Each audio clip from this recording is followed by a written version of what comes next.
What is going on, guys? This is Mr. Exquisite Nugget. We are live here in my beautiful club, or luxurious room, I should say. I want to touch base before we get into this. This is a bit of a long overdue episode of Mr. Exquisite Nugget because, yeah, I was supposed to go live Friday, uh, post game, but I got busy with my family, my grandma, and my cousin was here. So, yeah, other than that, guys, we're going to figure this whole thing out in terms of the scheduling needs to get back on track, and don't mind if it goes completely dark. I know my room gets kind of dark. I just need to fix the light somehow. But as I was saying, anyways, guys, the most important thing right now we need to focus on is we'll go back to the Minnesota game first and break these segments down.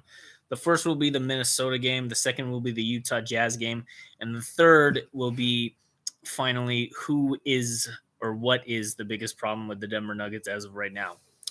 So we're going to get into the Minnesota game. It was a close game, 116, 119. I still commend the Nuggets for at least trying because Jamal Murray did get hurt, unfortunately. I think it was the first or second quarter of the game, but unfortunately, with everything that's been kind of unfolding, the Denver Nuggets are in a tight spot now that they need Russell Westbrook or someone to handle the ball off the bench, or hopefully Jokic gets rest, man, because this is going to be a really tough decision to make with certain players like Dario Saric, Julian Strother, Peyton Watson, Trey Alexander, maybe who knows, or Hunter Tyson even. We got to figure out how we're going to utilize this whole bench because it is important to know that even though it's still early in the season, the most important thing is where are they going to be halfway through the season. And against a team like Minnesota, we need to remember that having a 10-point lead or even being within the last couple of minutes, we got to be able to hold on to that lead because it hurts when not just a shot is instantly the dagger, but if you can't drive or get foul calls or even hit some crazy shots that you've hit in the past, it's like, oof, kind of in question there. The only real thing now that we got to figure out is what exactly is it that will take us to get over that. And I think it's just the Nuggets need to rest, remember to be better. Jokic even said it like it was on him, but you can't put it all on yourself because at the end of the day, it's not just one man versus a whole team. It's a whole team versus a whole team. And the Nuggets right now are in a bit of a tight spot because it's like there are so many other teams like Oklahoma City is going to be the hardest probably in the whole Western Conference. You've got teams that are hungry like Phoenix, LA, the Kings probably. I don't know. But when you have that sort of edge or that sort of issue, it's going to be like, okay, who is going to be our star against theirs? Who's going to be the biggest dark horse? Who is the biggest numbers guy? Like all those take into account when you have to play and win these games because it doesn't go that way unless, of course, you are prepared, you're ready, you understand the matchup, and you know what you're doing. So with that, and you've also got more. Let me see here. So the next segment that I'll go into is the Jazz game. So we were on the second night of a back-to-back Saturday, which was yesterday. We played them. We played them pretty well. We destroyed them. I think it was like what? Let me see the score: 129, 103. It was a great game overall, but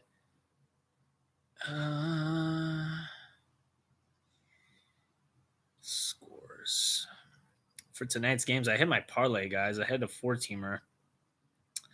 You should know the Magic were defeated by the Mavericks 85 to 108. The Hawks destroyed the Pelicans 126 to 111. And the Detroit comes in and beats Brooklyn 106 to 92. So 129 to 103. That's the Denver Nuggets we know and love. And hopefully the ball movement, everything from the passing to the shooting, mostly. Russell Westbrook really had a bit of a rough game, missing 0 for 4 from free throws. And we'll get into that the next one. But it's really tough right now to watch how you can go from having a very close and almost seem like a winnable night to something that's, oh, wow, they already knew they were going to win that game without a doubt. It's just if the Nuggets really take things seriously and step up, if they showcase who they truly were 2 years ago and try to replicate, I wouldn't really say replicate, I hate using that word, but try to find that similar sense of what Bruce Brown and KCP had, then we can figure it out. But as of right now, the Denver Nuggets are in question because when you lose those two crucial players, it's like, what are we going to do? We can't do this without those kind of guys. And even Bruce Brown said it, Minnesota truly was the hardest team to go against in that championship run. So for Utah, they're winless, by the way. They're the worst team in the West. I think they might finish the worst record at this rate if they continue losing. But yeah, for Utah, you got guys like Colin Sexton, Walker Kessler, so many different guys on that team that are not really meshing well. You got John Collins, a bunch of guys who are probably sitting on the bench wondering, is like, okay, are we trying to make a name for ourselves? Are we just playing around? Are we going to take this seriously? Where the Denver Nuggets are still looking to get back to that championship caliber contender team. And for the Nuggets, Jokic nearly having a double-double, Michael Porter Jr. playing his heart out. You've got Aaron Gordon having a great game from both Minnesota and last night against Utah. You'd expect this to be the norm at this point because big guys have had to step up in terms of Jamal's absence. Like, what's his name? Russ. I thought he would have tried to, but it just looked like it was really rough. He hit a three, but everything else, he was missing so many free throws, bad passing, the turnovers, and just figuring out like where the playmaking is truly going to take effect into more of the regular season. So without a doubt, Hunter Tyson has stepped up. We've got guys who were playing also. I guess Zeke Naji was, well, that was garbage time, so it doesn't really count. But other guys like, what is it? Peyton Watson just needs to get back into the groove of things. Christian Brown has been absolutely phenomenal, killing his new role as the starter. And overall, Jokic being Jokic, man, he's just the same guy who he's always been. So just getting better every single day. But other than that, guys, the next and final segment, the one you've all been waiting for, is about who is the biggest problem. I got a list of players or a list of things that we'll get into. So for the who's, you've got either Russell Westbrook, DeAndre Jordan, Dario Saric, you've got Deron Holmes, you've got Zeke Naji, and this is another one that I will be controversial, but I put Jamal Murray on this list for the who's. And who else is, or the what's, are either the front office, mainly Calvin Booth, so I guess that can be considered who. And the last what are the ownership involving the Cronkies, like that one asshole Stan. And randomly throwing this out there, but that bald ass prick Kale, who I don't like as the moderate. This guy's probably only a couple years older than me, the guy on DMVR. Yeah, don't like that guy. Other than that, though, guys, as I was going to say, we're going to break it down real quick. This will kind of be a bit long.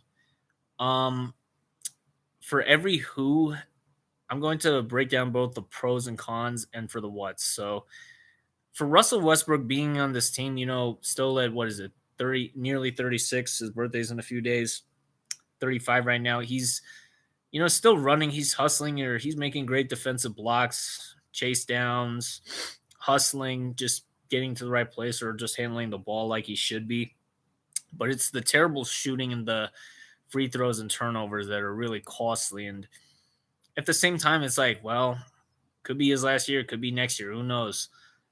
Even my guy Noah Linden said it. Shout out to him. It's like, if he's really this bad and if he doesn't play next year, I wouldn't be surprised. But it's just like, dude, we got to get at this guy at shit, man, because it feels so bad and empty for the guy who worked so hard in Oklahoma City all those years to go to Houston, to go to Washington, to LA, to both teams, the Lakers and the Clippers, and now finally end up with us, being waived by the Jazz a couple times to get there. But Russell Westbrook truly is a guy with a heart.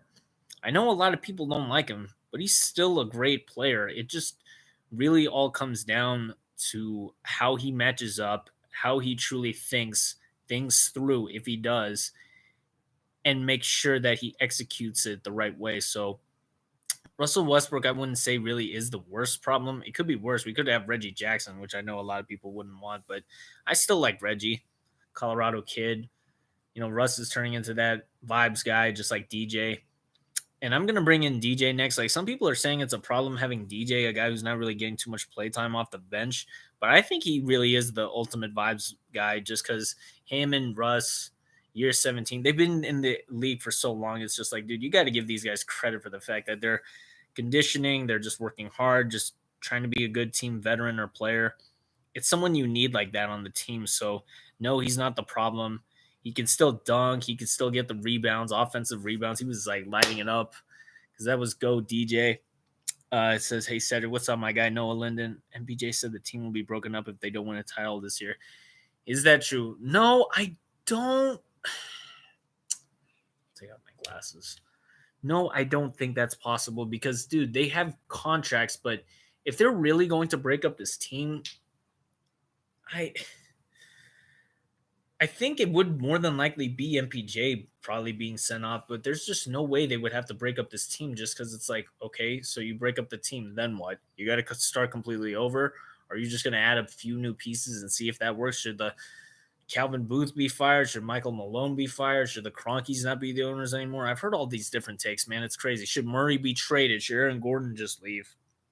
This, that, and the third. Should Jokic leave even, which is the craziest one? Like, come on, dude. It's fucking bullshit, man. Like, so many people keep saying this type of shit, and it's just like, what the hell are you guys saying? Like, who the fuck is going to want to see Jokic want to leave? And excuse my language, it's just true though. Other than that, though, guys, yeah. As I was saying, I don't think it's true, Noah, but I just really hope that if it does come down to that type of case, it's like we got to have a contingency plan or some sort of backup that will keep the Nuggets fans in check because so many want to see us fail. A lot of people want to see the Celtics, like they want to see the Lakers, they want to see the Celtics, they want to see the Warriors. Why not us, the Denver Nuggets? Like, why not us? We can figure that out. And I'm pretty sure we will. It's just a matter of time. So we'll get, I'm pretty sure we'll have to answer that also later on, Noah, because it's only beginning of the season, literally just the first couple weeks of the NBA. But yeah, guys, we also got what else is there? Who else did I mention? Dario Saric, the real one. They depicted him as the demon in the tarot card reading or the person that could be a drama or a full problem. I see it too. He's been making terrible passes. He looks so lost. He doesn't even know like he knows how to play basketball, but we brought him here because Golden State had some good options for him to be a shooter, to be some big guy that he may not be a shot blocker, the best rim protector, but he's still defending or does his best to space the floor. Just lately, he was so bad at it, from hitting his shots to being a minus, like what, 17 I saw in like 3 minutes. It's like, geez, man, without even Jokic on there. But what can you do, guys? At the end of the day, we need a guy like Saric or just someone who's going to probably mesh well for chemistry reasons for that European. Well, not just because he's European, but we need someone with that type who's probably 30 or younger, or just someone who's going to be able to give us good minutes coming off the bench. Because if we don't have a backup center, it is true, though, what Ryan Blackburn even said. Being a backup center behind Nikola Jokic or for the Denver Nuggets is tough because you got the best player in the world in Jokic. But like when they look at that backup center, it's like, who the hell is this guy? Or what's he doing here? Is he good? Or is this guy the next coming? Like, no, Deron Holmes is injured. If he's a 4 or 5, whatever. But yeah, I want to get into Deron next, but as I was saying about Saric, it's been rough, but hopefully he improves. It's just a matter of getting that experience, but still finding his role, finding his self. It looks like because this isn't the same as the Warriors or the Suns or Philadelphia. It is completely different. So yeah. Other than that, guys, we also got who else is there? Calvin Booth is very divisive for the who and what because, as the general manager, you would think this guy has been doing some pretty good moves. Like it was terrible when we gave the Zeke extension. We brought in KCP, Bruce Brown, signed a bunch of great guys. We won the championship that year, the first year he comes in. But it seems like he's just done a lot of stupid things, keeping Pickett around. I already mentioned the Zeke extension. We're also just not as consistent as we once were, relying on CB or letting KCP walk, which was really the most unethical thing that I think that pissed me off about Calvin Booth, why you think he's an asshole.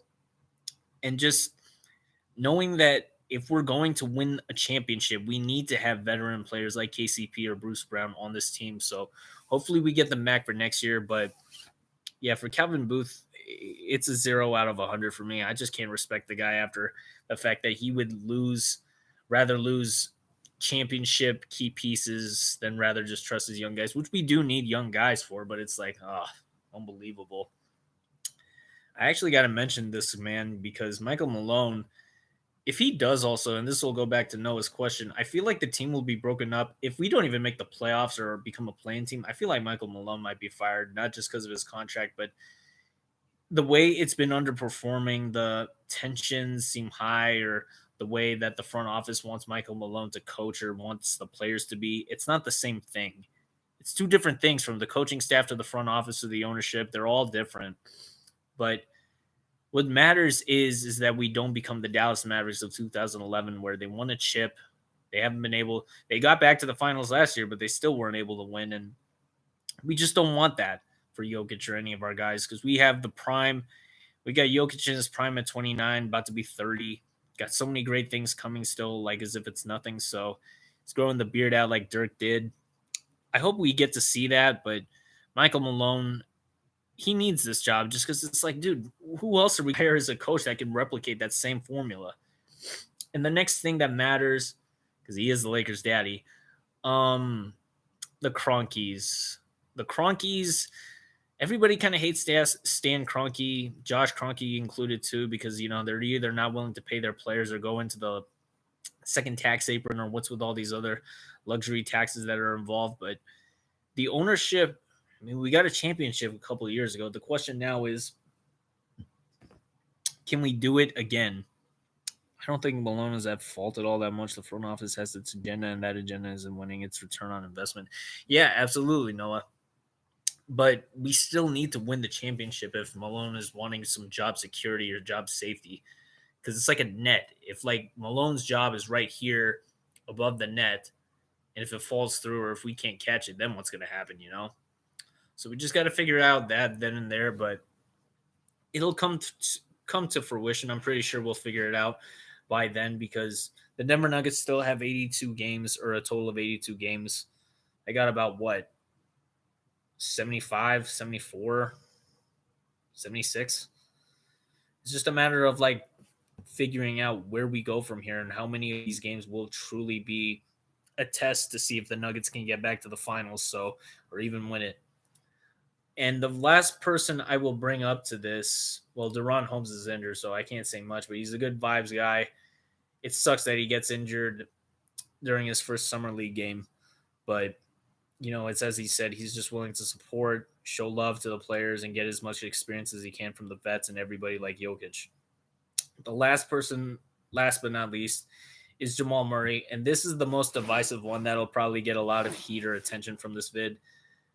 Jamal Murray might be the biggest problem the Nuggets have, ultimately because of his ego. He got hurt, I know, in the concussion protocol against Minnesota, but with the contract that type of size and the fact that we couldn't pay AG more, or certain things that we can't be as flexible as now, I feel like Jamal Murray might be the biggest problem ultimately, because it's like, okay, we have a guy who wants to be an all-star. People are saying that he probably cares about being an all-star deep down. I doubt it at this point, because, dude, he's about to be 28 soon, 27 right now, and it's just like, okay, the guy hasn't been an all-star ever, but yet he goes crazy in the playoffs like it's nothing. I'm like, I don't really know if I'd want that on the team just for the sake of wasting our time. Yeah, he wins the chip. Other people are going to say, oh, he's just injury prone.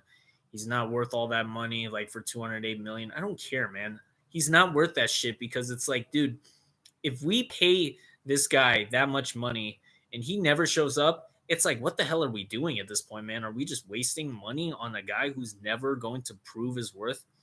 And I hate that about my cousin Corey. No disrespect, Corey, if you're watching this, but it just doesn't make sense. Why would we keep someone like Jamal if he's not going to add any value, or if he hasn't improved his attitude, or if he hasn't done anything special since the Olympics or whatnot. It's just been so terrible, and everybody's calling the Denver Nuggets for being stupid, like to even give this guy that type of extension.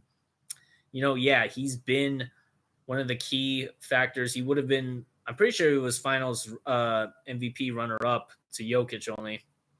But if we're being totally honest, the Nuggets right now, they do need Jamal ultimately because, yeah, he's got the chemistry with Jokic. But other than that, if it wasn't for that, he would be gone in a heartbeat.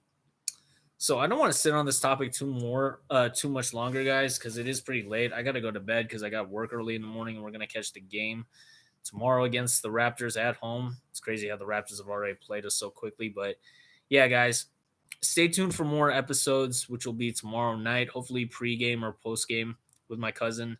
We'll see how it goes, guys. But other than that, this is Mr. Exquisite Nugget signing off. We've got some more things to discuss, and as my guy Noah Linden is right there. Until then, MPJ Nuggets out.